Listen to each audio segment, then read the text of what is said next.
One of the toughest experiences you can have is learning that your lover cheated on you. In one moment, you can go from feeling secure to feeling the most insecure that you've ever felt. And all sorts of questions start coming up. Why did it happen? How could it happen? What does this mean about me? What am I supposed to do? This can really knock the wind out of you, and it often changes a person's whole outlook on life. But here's the thing, it really does not have to. You do not have to go down that road. You do not have to live in anger and hurt. And your life does not have to be turned upside down. And even though things feel unstable now, you can find stability quickly, and you can regain a sense of certainty about your future. I cannot speak for you, and only you know what you want. But if I were to guess, I would guess that what you want is not to be going through the pain that you're going through. And if I were to guess, I would guess that what you want is for the infidelity to have never happened. If I were to guess, I would guess that what you want is to feel certain that your lover has been and will always be faithful to your commitment.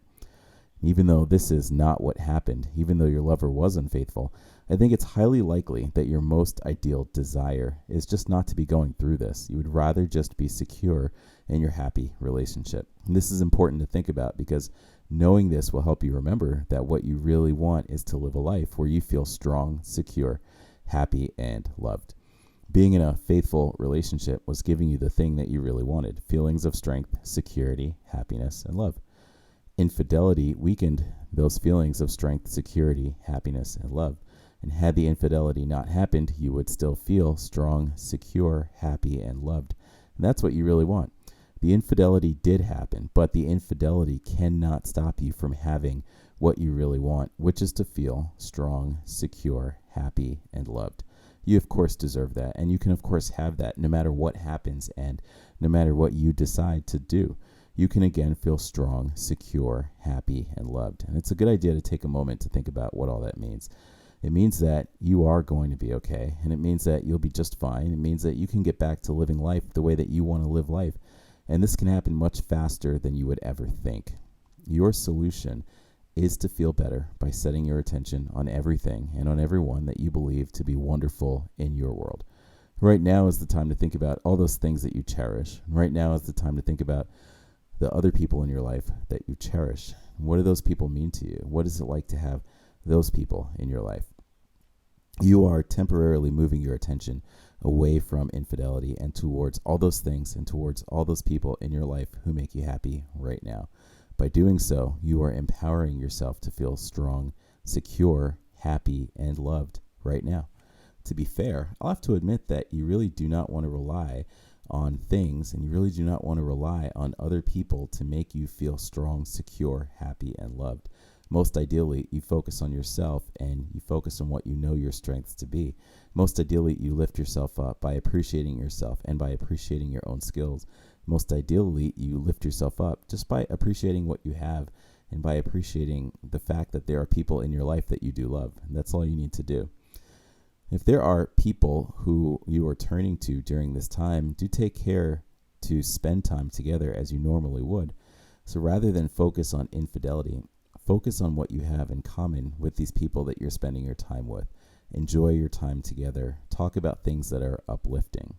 Now, it can be useful to vent and express your dissatisfaction with your lover, but you want to take care to keep this brief. Venting helps you to feel heard, and it provides relief.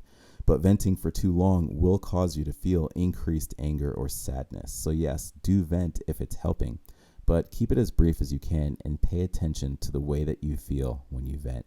If your negative emotion is increasing, that means that the venting is now doing more harm than good. So you just do your best to turn your attention to the things that are going well. And remember that your best really is good enough. This all takes practice, especially if you're feeling a great deal of anger or sadness.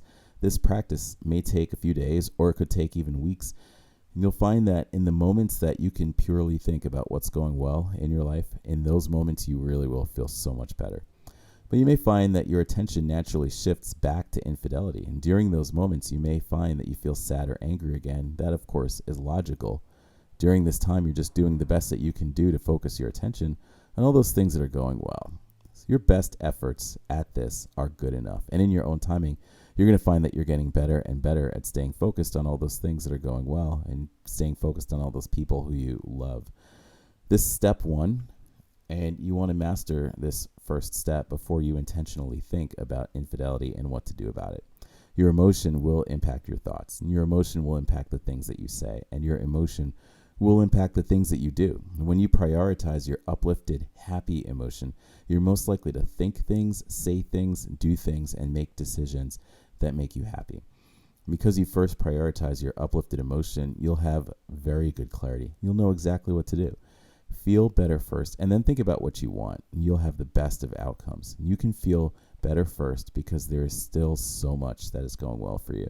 And as you refocus your attention on all of those things that are going well, you'll just naturally feel better in your own time.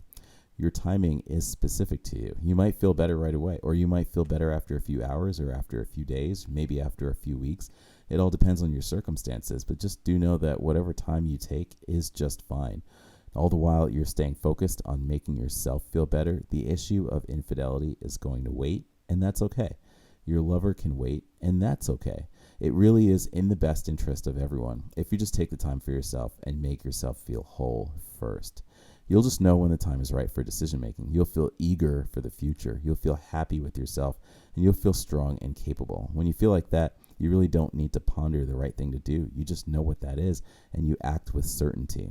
The remaining videos in this infidelity series will provide additional strategy to ensure that you live your life the way that you want to live it. You really will be just fine. Sending good vibes.